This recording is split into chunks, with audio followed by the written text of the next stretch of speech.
Greetings, guys. Welcome back to my channel. My name is Monette, and this is my channel, Evolve with Monette. For those of you that are new here, I'm a professional intuitive empath, and I am moonlighting today as the Narcissist Whisperer. So, what we're going to do is talk about 17 steps that are needed when you're going to be leaving an abusive relationship with a narcissist. So, the energy of this is about protecting yourself.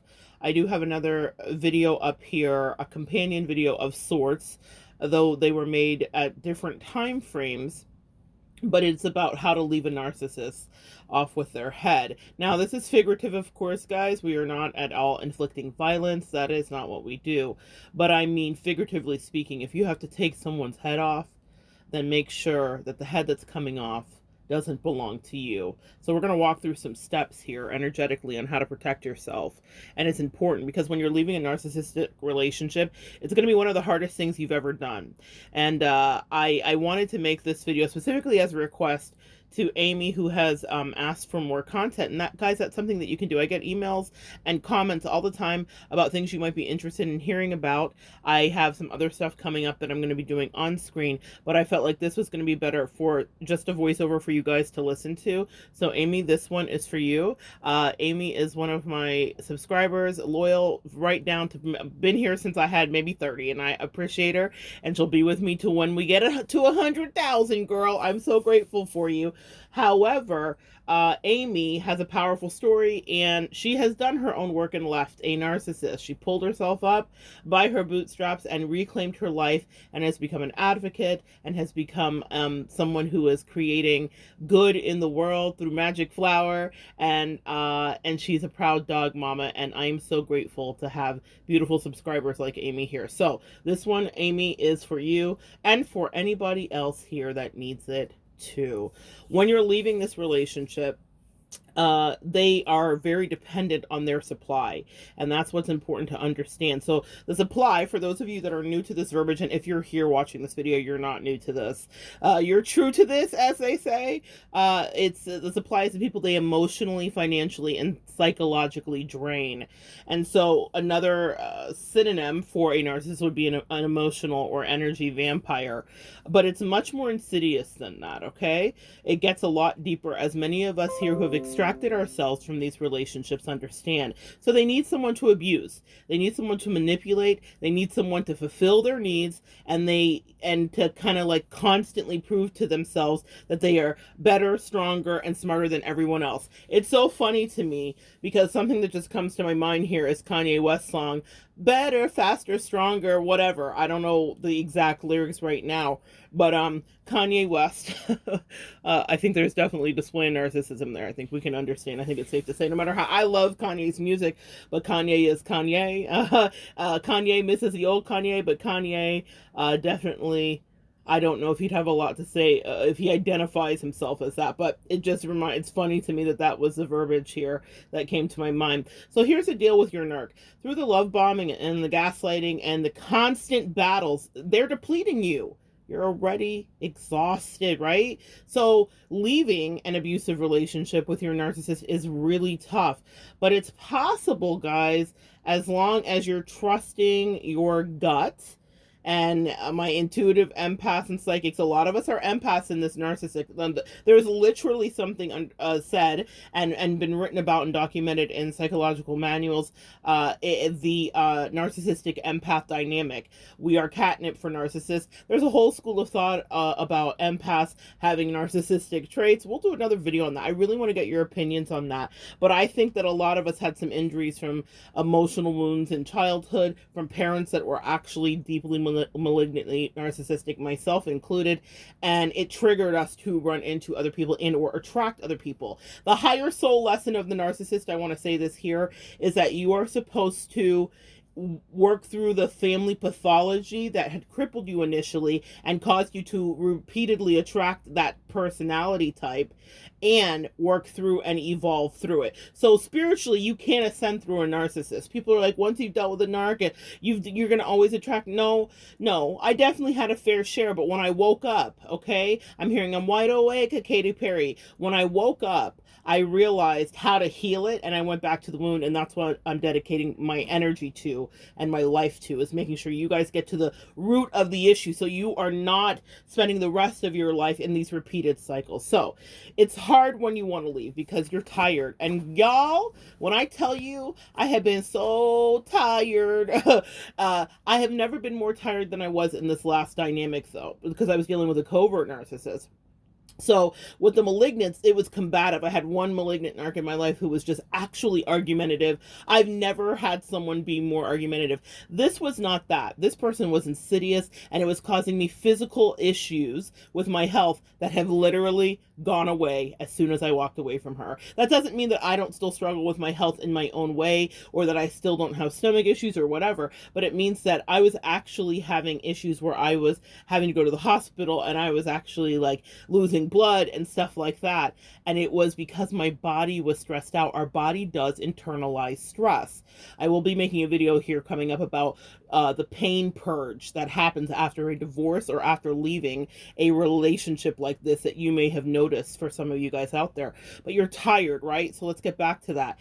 So you're like, how am I going to get out? But you need to have firm boundaries. This is what happens when we start to get healthy and we start loving on ourselves. We actually develop boundaries that get us to the place where we can leave. And you need to keep reminding yourself that you need to walk away, and why. For some of you, the why may be your children. For some of you, the why to save them as well from potentially being ensnared into that same familial pattern and familial pathologies. For some of you, the why may be your dignity. For some of you, the why may be because of your health. For me, that was a big precursor. My angels literally were discussing with me. They were saying, and for those of you that are here and just looking for narcissistic abuse, as I am an intuitive empath, my spirituality is blended with what I did in order to extract myself, okay? So if that's uncomfortable for you, then take what you can from it, but please know that and respect what it is that I did in order to do this. But my angels were like, she's going to kill you. And there was a moment in my narcissistic journey where the last time I saw her, when I arrived to her home, she said to me, "You're not long for this world." And I was up there for a medical procedure pertaining to all of the issues with my stomach. And she said, "You're not long for this world." And I didn't know if it was just a slurry, drunk premonition. I didn't know if it was a plot and a scheme. I took it as that. I didn't know if I was going to die on the table. There were a lot of things that went through my head. But she was dealing with a malignant narc. And I thought, these are the two that would kind of line me up for a lifetime murder for the back of somebody's trunk. Y'all, I got to say what it is. I don't even know if I'm going to monetize this video because we're going to talk about the truth of the thing, right? So my angels were like, she's going to kill you, full stop. They didn't give me an explanation, and I was already bleeding out, so I had to leave. I could no longer stay there to figure out how to help her or help anybody else. I helped one person in her life that I valued a lot, and then I got out, and it was a child. So for some of you guys, maybe you're leaving because of your children. Because of our dynamic, I wasn't able to take that child with me, but I did energetically remove him spiritually, okay, to get him safe and around a foe, not a foe, but a new structure and an actual emotional family. I knew he needed some help. In any case, back to this, guys. So you want to make sure that you can get out of this potentially dangerous situation. And what you want to do is leave that narcissist behind forever. But here's the first thing. Do not give them one more chance. Absolutely not one more chance. Listen, it takes the average person 7 times to leave any abusive relationship, all right? So if you leave them, the thing about it is a lot of people try to seduce you back so they can dump you, right? And the narcissist is good for this. This is called a Hoover, all right? They don't really care about you. They want to punish you, one, or they actually want to just break your heart worse than they think you broke theirs. So stop romanticizing, like, and then we're going to kumbaya talk. That's for normal relationships where people aren't fucking sociopaths, y'all. Let's tell the truth and shame the devil. You cannot reason with them.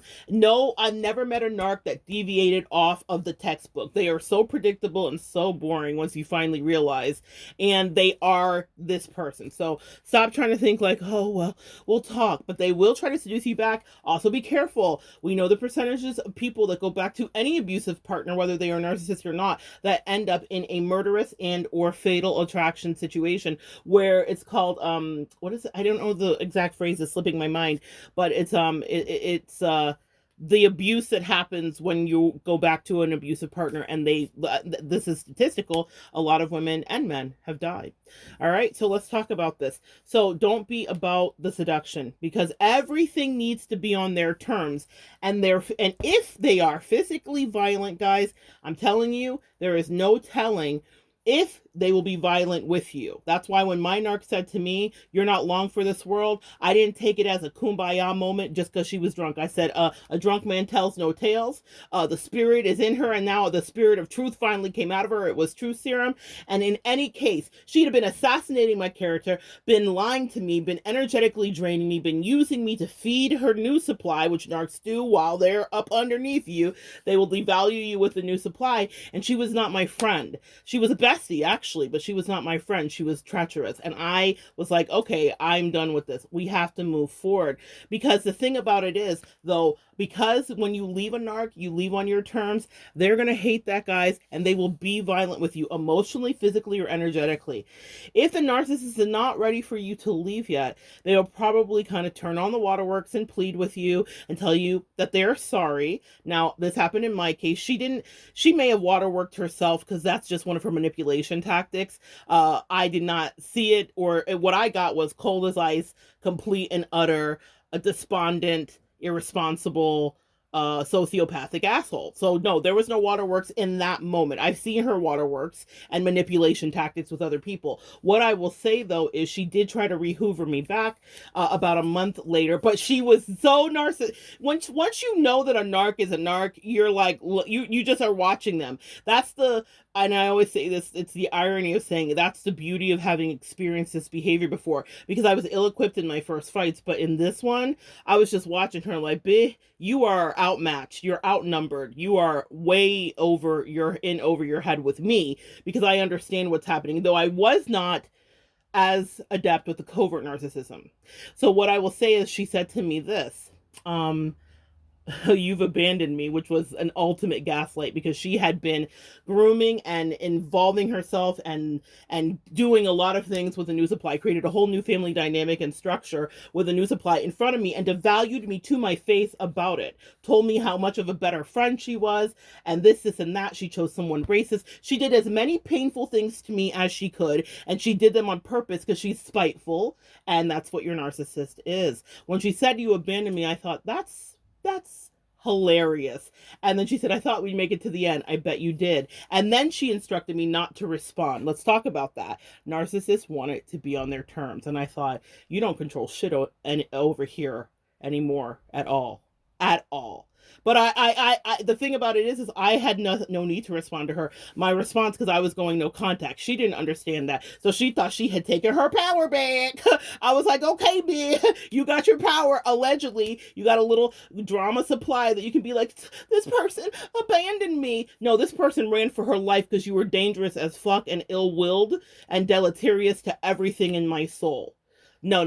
No abandonment happened. You walked away long ago and was as cruel as possible. Think about that. Was your narcissist cruel as possible with you when they walked away? Because she went out of her way, y'all. Went out of her way. Even her son was like, "Mama, what are you doing? Why are you treating your friend, our family member, energetically this way?" And he said to her, "These girls, these other malignant narcs she was supplying and trying to like get into the mix, are not your friends. Your narcissist may not understand that everybody else can see what they're doing." Even her son knew she was mentally ill.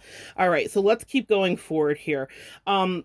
So you have to understand that you never know when you have a moment. As a Leo, I thought about it as I have 9 lives. I've had many times where she has done this kind of cycle with me, excuse me, it got more insidious as she got linked up with that malignant narc because energy is shared. So she became her most worst, lowest vibrational self.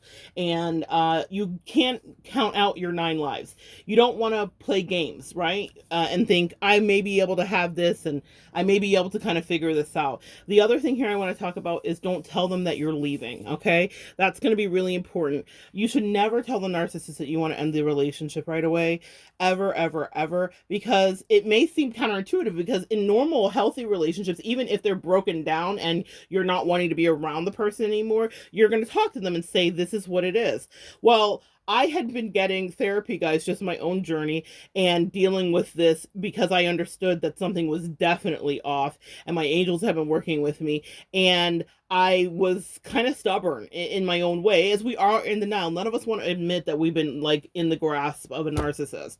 And I had a lot of conversations with her just to validate that she was as toxic as I knew she was. And the way her reactions to me chilled me. The whole week I was there, I felt like I was like living with Norman Bates. I was like, this bitch is crazy. She's actually a sociopathic, crazy person.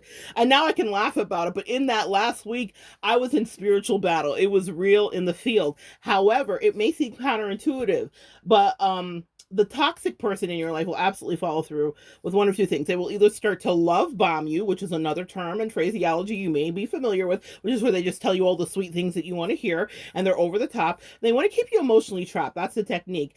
Or they will try to strengthen the trauma bond that you have, and their behaviors will become even more poisonous and potentially damaging to your overall wellness, physical safety, or reputations, and sometimes all three. The reputation part is called a smear campaign.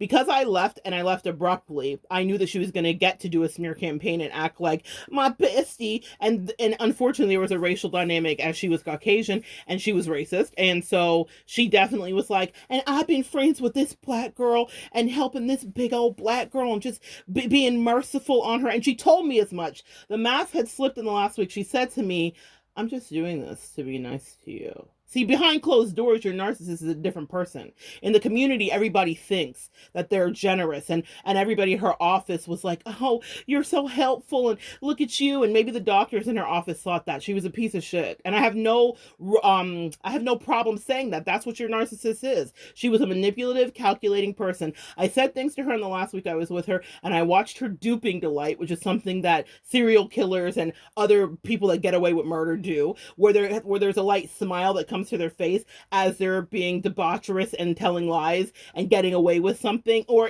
you may not even be a murderer, but it happens a lot in interviews, guys. I may do a separate video just about that because I watched her and it creeped me out. But anyway, they want you to still be there and they will try to smear your reputation. I have no doubt that she did that, but she didn't know that the jig was up and the joke was in fact on her.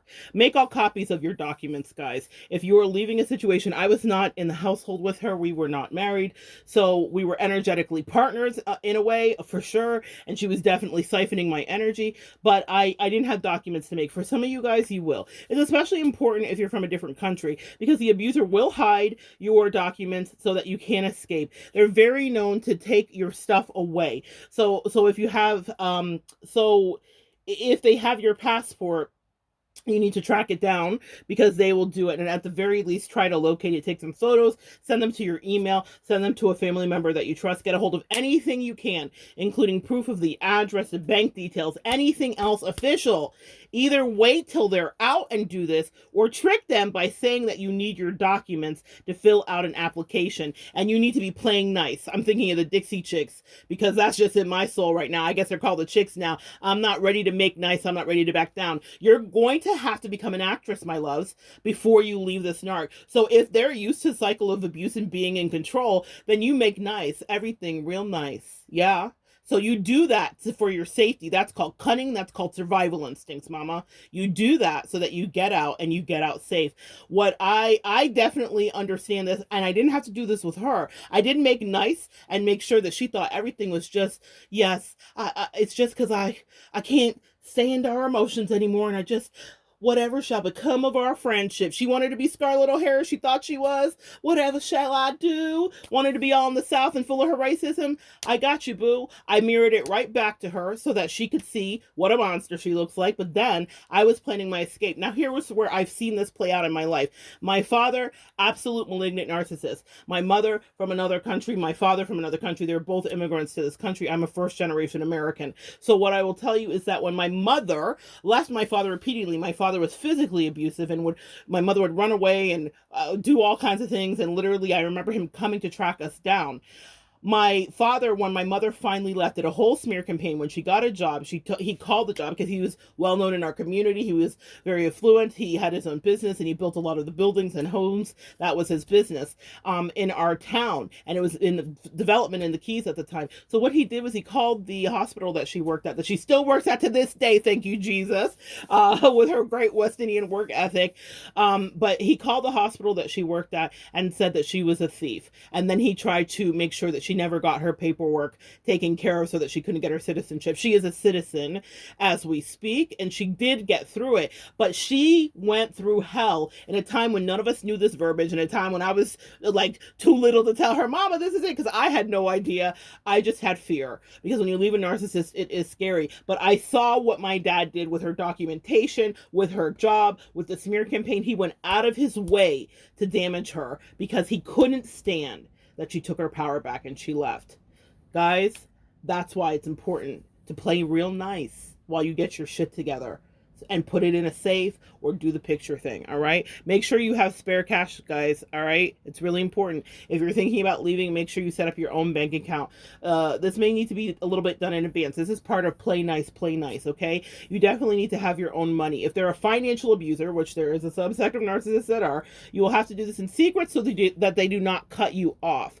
You need to report what's happened to you, guys. You may not feel like you want to escalate this situation to the police, but it's important to report what happened to you. All right. So if you have to report abuse to the police, and I highly recommend it, but I also recommend keeping a diary or an email or an electronic diary, connecting with a friend that you do trust about what's going on, because one of the narcissist tactics is isolation. Yeah, they love to keep you in a pulled back space where you do not have any way of communicating. When what went down with me and this covert narcissist happened, I imagine that people in her life were just like, oh my gosh, how could your best friend of 20 years just up and abandon you? We always knew she was bad, because half of them were, racist as well. So they were always kind of pulling for that agenda, not understanding the dynamics, not understanding the abuse, emotional abuse, the silent treatments, and the things that happened for me, the breadcrumbing behind the scenes. So you need to let somebody know. And I had never talked about it. In fact, I never allowed anybody to have access to that narcissist or opine about that narcissist. But the second people started to meet and see her, in fact, the person that dropped me off, this is why isolation and having someone else put eyes on a thing matters. The person that dropped me off to her house that time met her, and within 5 minutes, she pulled me around the side of the truck. And she ran down a list of all the things that I had begun to figure out. I don't know why. I never had talked to her about it. Never said a word to her about it. But she was disgusted because she was doing it evaluating as I arrived there and had left me sitting outside and wouldn't allow us to the house and all this drama. So my friend was a little maybe on edge and pissed. But when she got there, she was like, she's a drug addict. She's this, she's that. This is a flop house. This isn't a home. Da da da da. She just ran through, and she was like, get back in the truck. She was like, go get whatever you sent her. If y'all saw the video about the couch. And she's like, let's give it to your goddaughter, which is her daughter. And she was like, let me take you home. She cried to me. She was like, please do not stay here.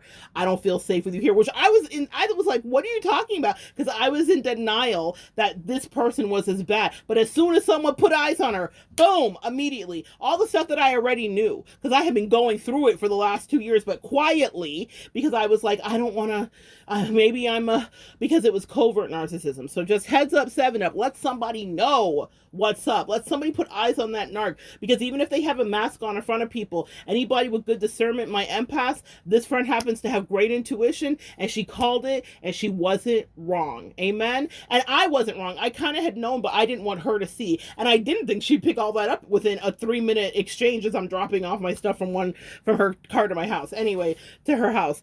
The other thing you need to do, guys, here is log out of everything. If you leave yourself logged on to any of the abuser's devices, they're going to track what you're doing. Some of them have actually put trackers on your devices. So there are apps and stuff to scan that, and you can tell.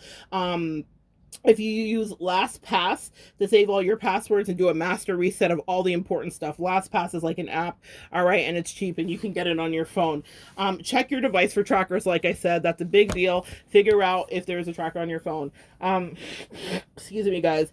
It's really important because they will violate that too. They have no boundaries, all right? Don't believe their flattery. Don't believe their flattery whatsoever, because it's not true. They will try to use that extreme flattery or that love bombing as more of a way to abuse and keep the victim from leaving. So that's what they're trying to do. And the ultimate goal is to create an environment where the target of abuse feels that they don't have a choice in leaving because the relationship has suddenly become like everything they wanted, or they're too worn out, or they're too fearful, or whatever. Like, that's their tactic here. But as soon as you're back in, it's back to assholery. Okay? The covert narc I was dealing with love bombed me up there. I'm going to take such good care of you. I'm going to be whatever. I'm Nurse Nightingale. I know what you need. Let me make you comfortable. And before I even got in her house, she spent a few hours just mind fucking me. Excuse my language here, y'all, but it's real talk. I have a disclaimer below. If the vulgarity of the situation calls for it, I will use vulgarities. She was vulgar and vile, and the way she behaved was so, well, you know, narcissistic. All right, guys, let's keep going. Reconnect with your friends and family. I had kept our relationship in very much to us at her behest, at her grooming. I will say that, because when I met her, I trauma bonded with her. I was leaving a cult. A lot of you guys can relate to leaving traumatic situations and bumping into a narc and think, oh wow, and they're so love bombing and wonderful. I will say I was in Alabama, which was just always been terrible luck for me, but rife with amazing lessons. And I was leaving a cult of Caucasian people that hated me and told me, we hate you and we don't trust you and whatever, because I called them out. I literally said to the cult leader, what you're doing isn't right and whatever. And he was like, you're the danger. Surprise! The cycle happened again 20 years later. It's just brilliant to me how it all goes down. That was my life lesson. But when I met her, she was nicer to me than the other racist people were. Dun dun dun. Plot twist, she's another racist person who did the same exact thing.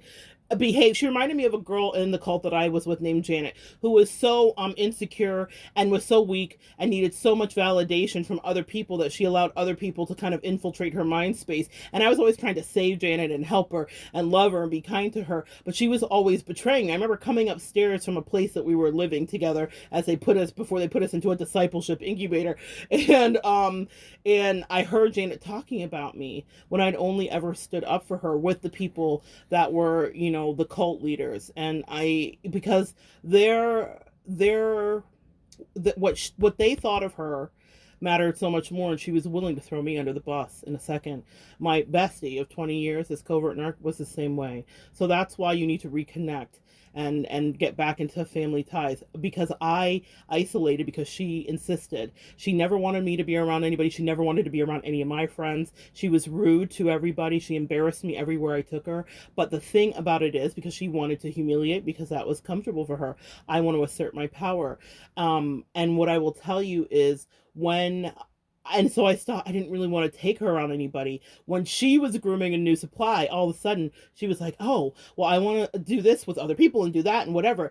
Have you guys noticed the double standard with your narcissist? And I was like, this is so weird, because this is not anything you would want it for me or even would allow. And I had lovely people that wanted to spend time with us. And I wish I would have let that happen, because they probably would have seen what my friend saw within 10 seconds of meeting her, what I had known and ascertained and had been doing documentations and writing a book in the past few years. I didn't tell my friend I was writing writing a book, I didn't tell anybody that I had these suspicions of her. Nobody, until I left. I'm sure they were all surprised. And that's how it has to be. I stayed in my own disguise for my safety. And plus I was second guessing myself because I was like, this is my bestie. How am I getting, well, this can't be happening. No, it was happening. The nightmare was happening. So reconnect with your family and friends, because these abusive narcissists want to cut you off from your family and friends. And she never wanted any of my friends around, but it was super okay for her to have her new supply to throw in my face, her racist supply. She tried it. So that's the thing. And what it reminds me of is Derek Jackson. I'll be doing an on-screen video about that. That Danae, God bless, and Derek Jackson textbook malignant narcissist and isolation abuse. Okay, so it's super important. Swallow your pride. A lot of people think they're really stupid or they've been conditioned. I am a smart, capable woman. I am an entrepreneur. I am self-made, but I was conditioned that no one else should ever be around us and no one else should have access, and it should just be me and her, and she didn't like people, and she had social anxiety disorder. I don't know if she does or she doesn't. She has asshole disorder. She has narcissist disorder. And I knew that I love people. I'm gregarious. One of the things she said to me specifically as she was in the stages of discarding was when I was warning her, because I knew that the person she was dealing with was a malignant narc, and even though an abuser, Stockholm syndrome, even though I was being abused, I still was trying to help my abuser. I mean, go figure, but it is a thing. And I said to her, this girl's kind of dangerous, and I feel like she's going to turn your life upside down, and you're going to lose a lot, and she's going to cause a lot of drama. And she felt like I was trying to take away her new supply and toy, and how dare I? And she got super protective. And you know what she said to me? Everybody loves you. The narcissist is deeply jealous of you. It told me so much about her personality construct when she said that to me, because she was in a poverty consciousness, as your narcissist will be. And so she thought I was trying to take away something glittery and magical and delicious.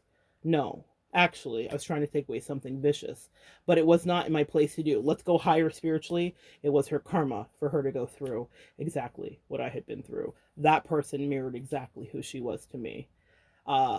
A lot of people wish that people, after they leave you or whatever, break up or whatever. I was like, angels, make them stay together forever. I hope that girl runs roughshod over her ass forever. I know that's petty, but it's like, after 20 years of abuse, I'm like, yeah, stay with her forever. I hope you guys stay together forever, and she plays you every day the same way that you love to play. In any case, swallow your pride. And talk to people about it, because you're not stupid, okay? Your friends will believe you. You're not simple-minded.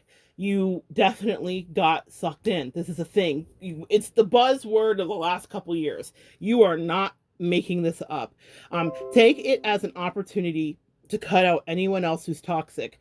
This is also something I did when I got back. I was like, who's passive aggressive? I don't eat bread, right? That's not my ministry, as Tabitha Brown would say, because I am gluten-free and it affects me. However, I was like, I don't eat Wonder Bread. I don't want to wonder about my connections. I don't want to wonder about anything. No Wonder Bread, no wondering connections. If I had a second hint, there was a few passive aggressive people in my life that I used to even talk to this covert narc about. I don't know how I can't deal with this girl. Why do I feel unsettled? I cut them all out, and I told them so. I told them why. You don't have to be as bold as me. That happens to be my ministry. That is my ministry, is truth-telling, unabashedly at this point, after a lot of years of keeping secrets, empaths. Can you relate? I no longer hold anybody's secrets or hold my tongue.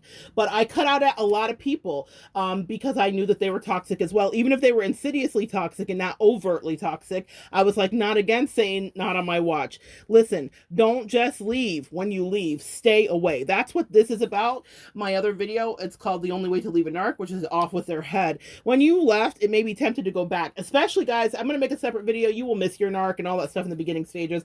But after it all sets in, trust me, it does evaporate. But when reality sets in, our brains are good at kind of making us remember all the good times and blocking out all the bad after a breakup. And that's with any breakup. And leaving a narcissist is no different. It's not just about leaving. It's about making sure you stay left. Be very aware that all the good times you had with them that made you kind of convinced of their potential. Fuck. All the time I wasted on this dizzy bitch over potential. It's all a lie. She has no potential. Her potential was to do this. She'll do this repeatedly and repeatedly and repeatedly. That is your narc, and that is every narc. They do not change their stripes. They are the zebra. The problem is nobody's 100% bad, and even your narcissist is great at pretending to be good, especially the covert ones. Ignore the sob stories, man. The narcissist will tug at your heartstrings and try to get you to stay. They'll say, I'm sorry, pop up on your birthday when you're soft and malleable, or on their birthday, I miss you, I miss things, I miss what we did together. Don't do it. Don't even. That's why when they say no contact, that's the best way to be. When I left forever, permanently. There was no going back. I made that mistake and let narcs hoover me back so that they could discard me again. Trust me, I'm talking to you out of experience. All right, guys? The other thing is remind yourself that it's a roller coaster. This is so funny. The narc in my life love roller coasters. I don't at all. I'm terrified of heights. She loved it. Why? Because she loves excitement and drama. I imagine she'll never have a healthy relationship because when you're not healed, you think that drama is healthy. I've had narcs tell me that my marriage or various things are boring because they were always throwing their husband out, starting fights, calling the police, picking fights, setting people up, sending people to jail because they were bored. Narcissists will wreak havoc in your life because they're bored, because they're toxic, and they think that that's a healthy relationship. No matter how many chances you give a narc, the result will be the same. So keep this in mind, y'all. I really compare it to a roller coaster because survivors of narcissistic abuse must remind themselves that no matter how many times they get back on the ride with the narc, the highs and the lows and the twists and the turns will always be the exact same. And the roller coaster is not a healthy environment for you to flourish and thrive, empath. We need steadiness. We need withdrawal from people at times. We need solitude. We don't need twists and turns and mind games, which is all that they do. Throw away any gifts. Y'all, come on, Jesus. Listen, I had 20 years with this narc, so there is so much stuff that she's given me that it took me a long time to kind of parse through it all. But I did a specific thing, spiritually, maybe another video, to release it. A specific thing that was connected to her family pathology and her, in order for me to get over this. Now, just for you guys, gather up all the things that remind you of your narc, throw it out. Gifts, presents, especially if you don't need this stuff. If you really love something, I guess, but there is an energetic vibration that is thought of in the metaphysical community, or you can give them away. I did, okay? Learn how to ground yourself. Get outside when you're facing trauma, especially. It's important to ground yourself after a traumatic experience, like any abusive relationship, guys. So your brain is not functioning well, and it believes that then is now, and it means that you can actually relive anything, the smells, the taste. You can be triggered, and it can still feel very real. It is PTSD. So reclaim yourself. That is super important. And figure out why you were attracted, guys, to this person in the first place, and then break the spell. That's what I'm talking about when I say identify your roots and your family pathology. If the narc's still pursuing you, you need something to help you stay strong. Every time something happens that they reach out, communicate that to something else. Don't rush anything new. Listen, when we get out of a narcissistic relationship, we usually end up dating other people who bond over our trauma. So it's something that's called repetition compulsion. And essentially what it means is you're trying to fix the trauma of your past with the present. So if you suffered an abuse, you may seek out abusive people and try to change them. Come on, empaths, let's tell the truth about our little issue here, our addiction to that. Or you may end up with people who treat you badly because it feels familiar. So it's so vital for you to work through your pain before launching into another relationship. If you feel like you need another partner, you have to ask yourself why that is. Figure out a sort of game plan so that you can be healed first. And when you're healed, you'll have a better idea of what you really need, who you should be letting into your life, and then you'll be ready to find someone who truly deserves you and is not narcissistic and abusive. In the last year, as I did this, I wanted to connect into a friendship, and I purposely held myself back to be as like over the top as I can be. I'm a Leo. I wear my heart on my sleeve. If I love you, I love you. And that was about like 6-8 months ago that my angels were like, zoop, pull back. Now that I did my own healing without being codependently attached to somebody, our friendship has really flourished. It was always there and lovely, but a friendship has flourished. And I know, but let me tell you, I was scared. I was like, oh my gosh, is this person going to hurt me? Is she like the other person? Is she this? Is she that? But it turns out, no, she's just a good human. But I had PTSD, y'all, and I wasn't sure. I didn't trust myself, and I didn't do what the narcissist did. That narc had a new supply groomed, and so does your narc. They do it while they're with you, meaning they cheat with you. And even though we were best friends, she cheated, y'all, okay, energetically. And they will do it right under your nose and let you know how much this other person, and they idealize them. And then they will miss you because you were probably the juicy and real supply. When I say real supply, I mean you that long term. And 20 years definitely is a long term supply.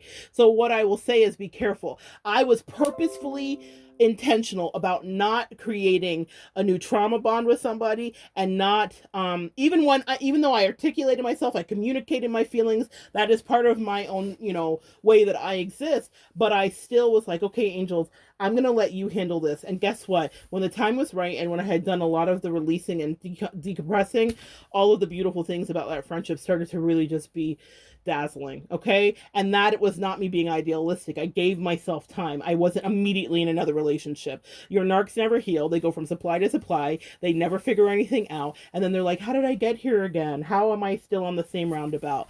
That's because they never heal. Even if you're not an arc and you're in an abusive relationship, that is good advice.